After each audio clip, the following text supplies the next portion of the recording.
Baik, bismillahirrahmanirrahim. Assalamualaikum warahmatullahi wabarakatuh. Perkenalkan, saya atas nama Arbain Fajar dengan NIM 21040450158, mahasiswa Psikologi Pendidikan dan Bimbingan Universitas Negeri Makassar. Nah, jadi pada video kali ini saya akan menjelaskan beberapa materi terkait dengan psikologi konseling. Di antaranya yang pertama yang akan saya jelaskan adalah penentu keberhasilan konseling dan bagaimana menjalin atau bagaimana membangun sebuah hubungan yang baik dengan konseling.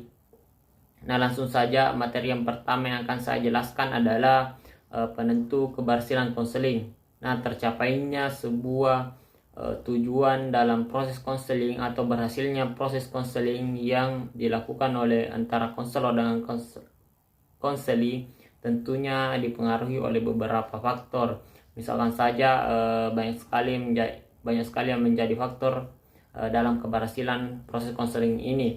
Yang pertama adalah faktor konseli, faktor yang bersumber dari konselor, faktor bagaimana metode yang digunakan dalam proses konseling itu sendiri, dan ruangan BK atau ruangan konseling juga menjadi salah satu faktor penentu dalam keberhasilan konseling. Namun pada video kali ini akan saya jelaskan secara rinci ada dua faktor saja. Yang pertama adalah faktor yang bersumber dari klien yang menyebabkan sehingga berhasilnya sebuah proses konseling, dan faktor yang bersumber dari konselor itu sendiri. Nah, faktor yang pertama adalah faktor klien atau faktor konseling. Nah, apa saja sih yang menjadi alasan mengapa faktor klien ini menjadi salah satu penentu dalam tercapainya sebuah proses konseling? Nah, yang pertama adalah bagaimana keterbukaan klien. Nah, tentu saja keterbukaan klien dalam proses konseling ini sangat diperlukan oleh seorang konselor, sehingga konselor ini dapat mendapatkan data atau mendapatkan sebuah informasi yang bersumber dari klien. Karena bagaimana bisa seorang konselor bisa membantu membuat keputusan seorang konseli atau membantu memecahkan masalah apabila konseling itu sendiri atau klien itu sendiri tidak terbuka kepada konselor, tidak menceritakan secara leluasa permasalahan seperti apa yang sedang dialami oleh konseling. Sehingga keterbukaan klien kepada konselor dalam proses konseling ini sangat dibutuhkan sebagai penunjang dalam keberhasilan konseling. Yang kedua adalah pemahaman konseling tentang dirinya. Nah, sering sekali konseling ini tidak memahami apa tentang dirinya. Bahkan biasanya ada konseling yang hanya melihat dari sisi negatifnya sendiri, sehingga itu yang membuatnya tidak percaya diri, sehingga membuatnya menjadi down, dan itu menjadi salah satu permasalahan yang bisa saja menyebabkan masalah dalam keberhasilan konseling. Oleh karena itu diperlukan sebuah kemampuan konselor membantu konseling itu dalam memahami tentang dirinya. Misalkan saja bagaimana kelebihan-kelebihannya, itu juga perlu konseling pahami tentang dirinya sendiri. Alasan selanjutnya adalah pemahaman klien atau konseli tentang permasalahannya. Nah, sering sekali dalam proses konseling itu ditemukan ada konseli yang tidak memahami masalahnya. Dia menganggap bahwa dirinya itu sebenarnya tidak bermasalah, tetapi dari sudut pandang lain, misalkan dari orang tuanya, dari gurunya mengatakan bahwa dirinya itu bermasalah. Misalkan kita dapat temui di siswa yang tidak berprestasi. Siswa tersebut menganggap bahwa dirinya tersebut biasa-biasa saja kalau tidak berprestasi. Tapi dari sisi orang lain, misalkan dari orang tuanya, itu adalah sebuah permasalahan. Karena bisa saja orang tua tersebut menginginkan bahwa anaknya itu bisa berprestasi di sekolah, tetapi yang terjadi adalah lain hal, yaitu dia bermalas-malasan, tidak masuk kelas dan sebagainya. Dan itu merupakan sebuah permasalahan, dan siswa itu bisa atau konseling itu tidak menyadari dirinya bahwa dia sedang dalam masalah. Nah, selanjutnya adalah keinginan atau motivasi dari konseli untuk berubah. Nah, dalam proses konseling itu keputusan itu diambil dari keputusan yang diambil oleh konseli sendiri. Jadi konselor itu hanya bertugas dalam membantu konseli membuat keputusan, dan dalam tersebut diperlukanlah motivasi atau keinginan klien untuk berubah. Misalkan saja dari klien atau konseli yang sebelumnya nakal. Nah, dalam konseling itu diperlukan bagaimana sehingga konseli ini dalam dirinya terdapat sebuah motivasi untuk berubah menjadi yang lebih baik. Yang selanjutnya, alasan selanjutnya adalah komitmen klien atau konseli untuk melakukan kegiatan atau terapi yang akan dilaksanakan. Nah, setelah konselor mendiagnosis sebuah permasalahan yang dialami sebenarnya dari konseling itu sendiri, konselor pastinya akan memberikan sebuah solusi sebagai penyelesaian dari masalah yang dialami oleh konseling itu sendiri. Nah, apabila seorang konseli diberikan sebuah solusi atau terapi penyelesaian dari masalah tersebut, maka dalam diri konseli sendiri juga diperlukan bagaimana komitmen menjalankan sebuah solusi tersebut. Misalkan saja ada siswa atau ada konseli yang sering sekali terlambat karena dia terlambat bangun sehingga menyebabkan dia terlambat juga masuk di sekolah. Nah, konselor itu bisa memberikan solusi bahwa apa sebenarnya akar permasalahan dari masalah konseli tersebut sehingga yang menyebabkan sering terlambat sekolah. Nah, apabila sudah diketahui bahwa dia sering begadang pada malam hari, nah konseli tersebut diberikan solusi bahwa sekiranya dia dapat memanajemen waktunya, yaitu tidur lebih awal sehingga dia juga bisa bangun lebih awal. Nah, dalam solusi tersebut diperlukan komitmen dalam diri konseli untuk melakukannya sehingga permasalahan yang dialami oleh konseli itu, misalkan sering terlambat masuk kelas, bisa teratasi. Nah, itu semua tergantung dari bagaimana komitmen klien itu untuk melaksanakan solusi yang diberikan oleh konselor. Nah, faktor yang kedua menjadi penentu keberhasilan konseling adalah faktor yang bersumber dari konselor. Nah, apa saja itu? Yang pertama adalah bagaimana kompetensi atau bagaimana kemampuan yang dimiliki oleh seorang konselor dalam memberikan layanan konseling atau dalam melakukan proses konseling kepada konseli. Nah, yang kedua adalah pandangan klien atau konseli tentang keahlian konselor. Nah, ini berkaitan dengan yang pertama tadi, yaitu kompetensi atau kemampuan dengan konselor. Nah, konselor yang sudah mampu atau sudah profesional dalam melakukan proses konseling, tentu saja klien tersebut atau konselor tersebut memandang bahwa konselor ini dapat membantu saya, konselor ini dapat membantu menyelesaikan permasalahan yang ada di saya, sehingga diharapkan bahwa jika pandangan konselor tentang keahlian konselor itu bahwa konselor tersebut mampu, nah tentu saja sebagai seorang konseli akan mampu terbuka secara bebas kepada konselor itu. Konseling dapat menceritakan permasalahannya ketika pandangannya kepada seorang konselor tersebut bahwa dia mampu membantu mengatasi permasalahannya. Yang ketiga adalah kepercayaan konseli atau klien kepada konselor. Nah, sangat diperlukan juga sebuah kepercayaan dari diri konseli kepada konselor sehingga itu menyebabkan juga salah satu penentu keberhasilan konseling. Misalkan saja ketika seorang konseli melakukan janji kepada konselor untuk melakukan proses konseling, jika sudah ditetapkan waktunya, ya kita sebagai konselor sebisa mungkin jangan sampai terlambat dari waktu yang ditentukan, karena itu akan menurunkan kepercayaan dari seorang konseli kepada konselor tersebut. Walaupun seorang konselor tersebut memiliki keahlian, memiliki kemampuan yang cukup luas atau mampu, tetapi apabila ia tidak bisa memberikan kepercayaan kepada konselinya, ya tentu saja sia-sia saja kemampuan tersebut, karena klien juga sangat memperhatikan bagaimana kepercayaan dari konselor itu sendiri. Selanjutnya adalah daya tarik konseli atau klien terhadap konselor. Nah, apabila seorang konselor sudah mampu memberikan kemampuannya kepada konseli, dapat bagaimana sehingga itu dapat membentuk pandangan konseli kepada konselor, dan juga konselor sudah mampu memberikan kepercayaan kepada klien, tentu saja daya tarik dari konselor tersebut dapat sampai kepada konseli.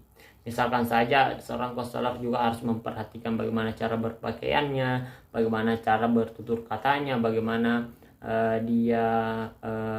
bagaimana dia berbicara dan mendengarkan ketika konseling sedang berbicara tentang permasalahannya. Itu semua apabila dilakukan secara maksimal, dilakukan secara benar, tentu saja akan memberikan daya tarik seorang konseling kepada konselornya, dan itu diharapkan bisa menjadi, atau itu merupakan salah satu faktor yang menjadi penentu keberhasilan dalam proses konseling. Baik, selanjutnya materi yang kedua adalah bagaimana menciptakan sebuah hubungan yang baik dengan konseling. Nah, materi yang akan saya jelaskan selanjutnya juga berkaitan sangat erat dengan materi yang sebelumnya saya jelaskan, yaitu terkait dengan penentu keberhasilan konselor. Nah, menciptakan hubungan yang baik dengan konseli juga ini merupakan salah satu proses yang penting dalam proses konseling, karena hubungan yang baik antara konselor dan konseling mampu menjamin atau sebagai salah satu faktor yang mendorong tercapainya sebuah tujuan dalam proses konseling. Nah, yang perlu kita ketahui dalam materi kali ini adalah bagaimana sih cara seorang konselor menciptakan hubungan yang baik dengan kliennya atau dengan konselingnya. Nah, ada beberapa langkah-langkah yang akan saya jelaskan terkait dengan bagaimana cara membangun hubungan yang baik antara konselor kepada konselingnya. Yang pertama adalah memberikan atau menerima klien atau konseli dengan ikhlas. Nah, tentu saja apapun yang kita lakukan jika dibarengi dengan keikhlasan, tentunya akan juga memberikan dampak positif terhadap apa yang dilakukan. Misalkan saja ketika proses konseling akan dilakukan, ketika konselor menerima klien atau konseling dalam sebuah ruangan BK, ya sepatutnya konselor tersebut menerima konseling tersebut dengan ikhlas. Jangan sampai konselor tersebut menunjukkan kepada konseling bahwa dirinya tidak bisa diganggu atau tidak bisa menerima seorang konseling pada hari itu. Itu akan membuat konseling ini akan merasa was-was atau merasa tidak percaya bahwa dirinya bisa didengarkan oleh konselor tersebut. Jadi tunjukkanlah sikap yang ramah, bersahabat, dan sebaiknya jauhkan sikap cemberut, sinis, dan kayak lebih berkuasa kepada konseling itu. Nah, dalam proses konseling, bagaimana cara menerima klien dengan ikhlas? Ya, bisa kita melakukan pendekatan kepada konseling tersebut.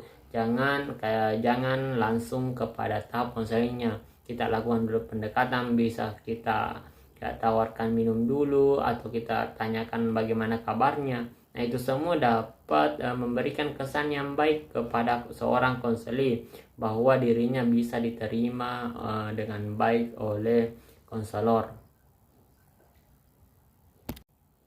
Langkah yang kedua atau cara yang kedua dalam membangun hubungan yang baik antara konselor dan konseli adalah bagaimana menumbuhkan kepercayaan pada diri konseli.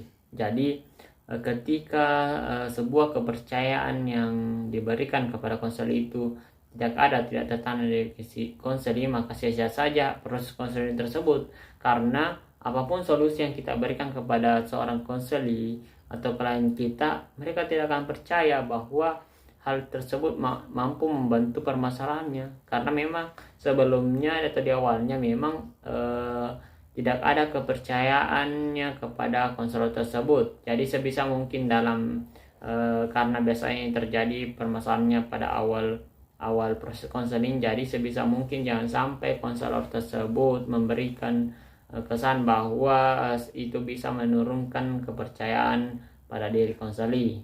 Jadi yakinkanlah kepada konseli bahwa dirinya itu mampu membantunya. Segala informasi yang dikatakan oleh konseli itu kepada konselor hanya mereka yang tahu. Itu akan menumbuhkan rasa kepercayaan seorang konseli kepada konselornya. Jadi yakinkanlah kepada konseli bahwa semua atau segala yang diperbuat oleh konselor ini kedepannya adalah demi kebaikannya sendiri. Kita dapat mengatakan kepada konseli pada saat proses konseling berlangsung bahwa tidak usah ragu-ragu, karena semua yang Anda katakan kepada saya itu akan saya jamin rahasianya.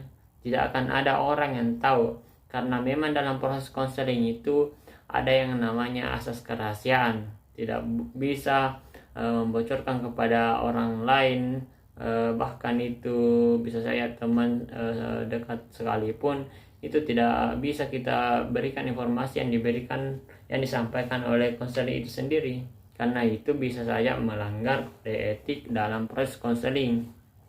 Jadi konselor itu harus mampu membuat bagaimana dalam diri klien itu tertanam bahwa konselor mampu membantunya. Konselor ini dapat dipercaya. Nah, dalam proses konseling itu, jika proses konseling itu berlangsung, seorang konselor juga dapat mengatakan kepada konseling sehingga itu diharapkan mampu membangun rasa kepercayaan dari dalam diri klien atau konseling. Misalkan saja katakan pada konselimu bahwa semua yang saya perbuat ini demi kebaikanmu sendiri, demi bagaimana kamu bisa keluar dari permasalahan tersebut. Jadi ceritakanlah apa yang ingin kamu ceritakan, karena itu semua akan saya dengarkan biar beberapa jam pun sekalipun ke depannya. Itu akan membuat kesan yang baik, sangat baik kepada konseli dan menumbuhkan rasa kepercayaan dalam diri klien.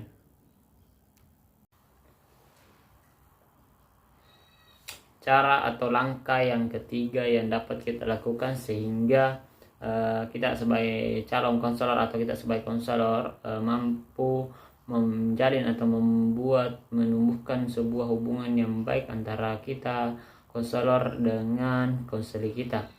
Nah, yang ketiga adalah mewujudkan keterbukaan diri dalam pada diri konseli. Nah, ini juga merupakan hal yang penting karena tentunya pada saat proses konseling kita sering temukan atau jumpai terdapat beberapa konseli yang sangat tertutup atau dia cenderung tidak bisa mengutarakan atau membicarakan permasalahannya kepada konselor. Nah, tentu saja itu akan menjadi penghambat dalam proses konseling, karena biasanya juga konseling tersebut bercerita tapi tidak sesuai dengan faktanya lagi. Dapat katakan bahwa dia memanipulasi apa yang dikatakan, karena dalam dirinya masih belum terbuka, masih belum berkaitan lagi dengan materi sebelumnya, bahwa dia lagi tidak percaya kepada konselornya. Nah, jadi sebisa mungkin bagaimana seorang konselor ini mampu membuat konselnya tersebut terbuka secara bebas, sehingga dia dapat secara leluasa menceritakan masalahnya tersebut. Jadi yakinkanlah kepada konselor terlebih dahulu bahwa dirinya sebagai konselor mampu membantunya, dan itu dapat membuat juga konselor tersebut merasa terbuka kepada konselor. Nah, dalam proses konseling yang kita lakukan, kita dapat mengatakan kepada konselor kita bahwa dirinya itu segala yang dia lakukan ke depannya itu demi kebaikannya sendiri. Nah, konselor juga dapat mengatakan bahwa bagaimana bisa saya membantu permasalahan yang Anda sedang alami kalau misalkan Anda tidak bercerita kepada saya. Anda tidak menceritakan yang sebenarnya kepada saya terkait dengan masalahnya. Jadi katakanlah juga kepada konseling Anda bahwa bagaimana